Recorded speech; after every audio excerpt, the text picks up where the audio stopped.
Hello and welcome to St. Anthony's for Church Chat. I'm Father Dolan. This is Monsignor Chiodo. Welcome to Church Chat.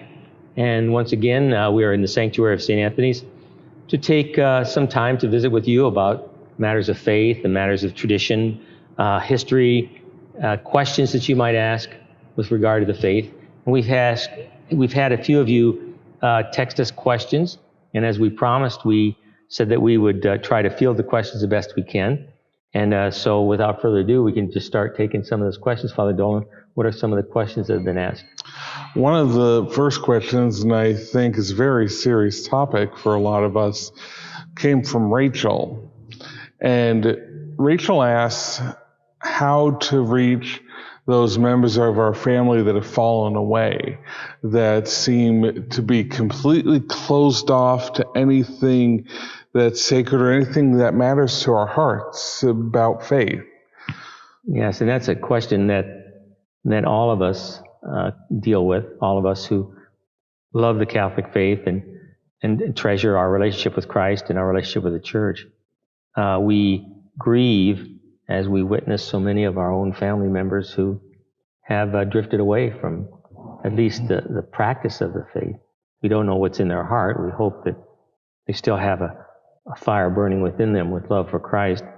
But it grieves us that they don't see or they don't embrace and don't live the beauty of the Catholic faith and what it offers us in terms of our relationship with God. I don't think it's a secret or up for debate, really, that our society has, to a great measure, moved away from placing Christ at the center of our personal lives and our societal life. And for many, God exists, but he doesn't really matter. I mean, most would say, yeah, there is a God, but he really doesn't have an impact on a person's daily life in terms of how he or she lives and thinks and values things. So many of our our relatives and our friends, our loved ones, seem to be in that category where it doesn't appear that God has an important role to play in their life. Maybe in a subtle way, we hope so, but it's certainly not in a marked way or a pronounced way. And so we grieve over that. So what do you do about that? I don't think badgering people or scolding people does much good. I think what matters most and what's probably most effective is for you to live a life of commitment to Christ that shows that Christ is the center of your life. I think it was St. Francis who said, preach the gospel, if necessary, use words. So how do you preach the gospel without words? You live it. Somebody should look at you and say, that person obviously knows Jesus Christ, and that person has obviously made Christ the center of his life, and that is obvious that he lives for Jesus. And Christ's Holy Spirit is the guiding force in that person's life. And so your relatives, when they see that, that's the greatest gospel that you're preaching. I think encouragement also, when the time is right and the words are right, to encourage your loved ones to return to the faith, but not just to badger them about it, but to share why that is, what you have found that they may find by living an active faith life. And children especially, it's important to emphasize and to insist on their practice of the faith. If they live in the house with you, you come to worship, it should be a fundamental expectation, it seems to me, that they come to worship as well. Now, if he's an adult living in your house, it might be a little different. Mm-hmm. But with children, I think, how do they learn if they don't learn by doing?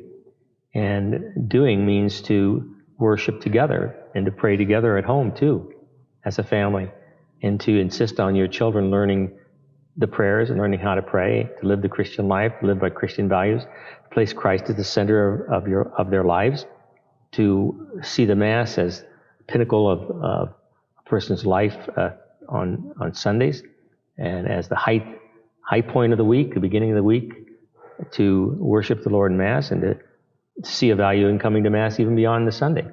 There are a lot of people who come to daily Mass, and that's a great example. That speaks volumes about a person's faith. So how do you deal with people who left the church? Depends on who they are. If they're members of the family, look for opportunities to encourage them. Give them an example by how you live. If they're friends and neighbors, working partners and so forth, once again, give them the example of a person who knows Christ. You know, how would your life change if you woke up tomorrow morning and discovered there is no God? My whole life would fall apart because my whole life is glued together by my relationship with Christ. And that's the beauty of the faith. It's the glue that holds all the different parts, the disparate parts of our lives together and keeps them whole, keeps us integrated. It keeps us harmonized. It keeps us on the right path. There's a lot of disintegrated people out there, and we see them blown whichever way by the wind of our society. And for those of us who love them, it can be very painful. Mm-hmm. And especially with family members that we can't do anything about, it's important to remember that, one, we have the family of the church, and two, you're not alone, because I know you have a sibling that I haven't seen darken the doorstep of the church. I have one that comes extremely rarely, and we're both priests. So I think it's important to pray for them. I think it's important to not forget that prayer is effective, and prayer heightens the action of Christ in a person's life. And maybe our prayers for a person makes the knock on the door of their lives louder, so they can hear that more. St. Monica prayed for her son, St. Augustine, for I think 10 years when he had lived a life of debauchery. And she, being a strong Christian, prayed that he would convert. And after 10 years, he converted. And interestingly enough, she was told one day that he was going to Italy. And she prayed, Lord, don't let him go to Italy because he'll never convert if he goes to Italy. So sometime later, he came back from Italy and said, I'm back from Italy, and I found Christ in Italy. So you never know how Christ is going to act and how he's going to break through to people. But don't give up your example. Don't give up your support and encouragement. Mm-hmm. Above all, don't give up your prayer for those you love. Indeed, indeed. We did have a second question. It asks about Holy Communion. I think this can be part of a bigger topic for us today.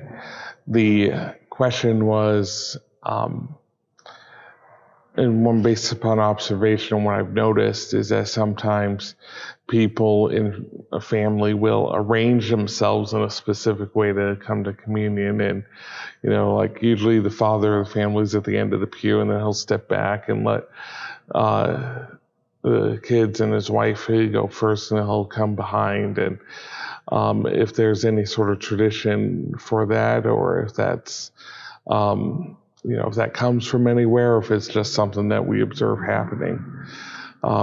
This question asked us, and be interested in your thoughts. I don't know. I've never heard of any kind of particular position we should take when we come to communion, like the father should lead. And if it's your family tradition, I think that's fine, but there's no hard and fast rule of how you go to communion.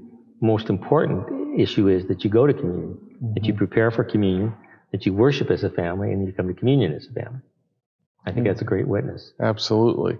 And I think we can tie that into a practical question also that I'm sure many people have, is how are we going to be coming to communion when with the church reopening for Sunday Masses? I think that's obviously a very pertinent question. This weekend we'll be opening up for Sunday Masses. And so the Masses will be at 4 o'clock Saturday, 8, 9:30, 11, 1 o'clock Spanish, and 5 o'clock Latin. And we have every other pew marked off so that we can employ social distancing. And that's every church will be doing that. And so when you sit in the pew, you should keep, close to those you live with. You can sit next to, but keep your 6 feet distance between the next people, our next person, so that, we're maintaining a healthy distance between us. When you come into church, there'll be a sanitizer so you can wipe your hands, and also a mask if you don't have one. You're urged to wear a mask during Mass, when you come to Mass and during Mass, except for communion, to assist in keeping the pandemic under control and at bay. When you come to communion, the bishop is asked that you receive on the hand for hygienic purposes so that we don't pass on the virus by way of the tongue. But if a person chooses to receive on the tongue, he should remain to the end of the line. And then we will sanitize our hands between each person that's coming to communion. These methods are not perfect. Some people are saying we're not doing enough. I don't know what more we can do.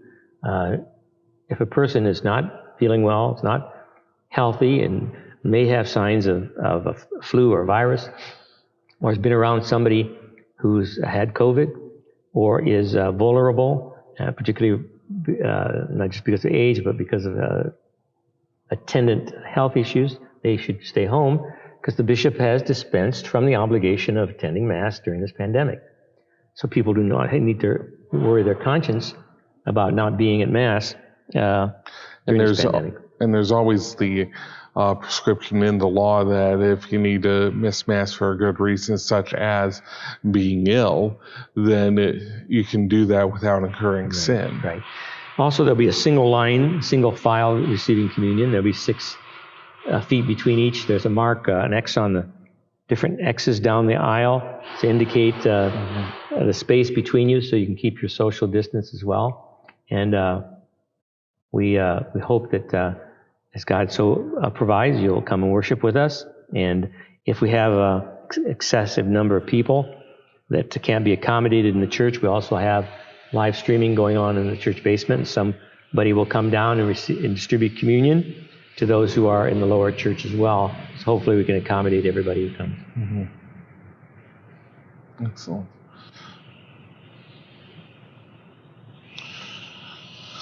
And of course, we continue to keep in prayer all of those who are affected by this coronavirus and all of those who are bound by fear.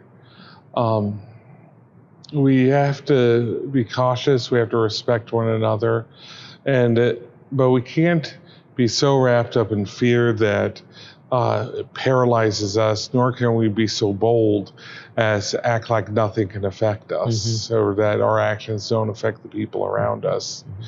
So we take these precautions as the best we can of a middle ground. Yeah, attend to hygienic needs, maintain a realistic approach to the pandemic, take precautions, be sensible, be cognizant of dangers and so forth, be supportive of one another, assist in keeping the virus at bay by maintaining good hygiene yourself, keeping social distance, and so forth. All these things are very important. I know there's sometimes a temptation to be critical. Oh, this person's not doing that. This person's doing this and shouldn't, and so forth. I think, again, encouragement is important, not chastisement or scolding or reporting people to the authorities and all this. I don't think that serves a good purpose. Indeed. Well, brothers and sisters, we want to thank you for tuning in to Church Chat with Monsignor Chiodo. I'm Father Dolan. We're live from St. Anthony's, and I want to wish you our sincerest blessings. Bye now, as Bishop Sheen would say, and God love you.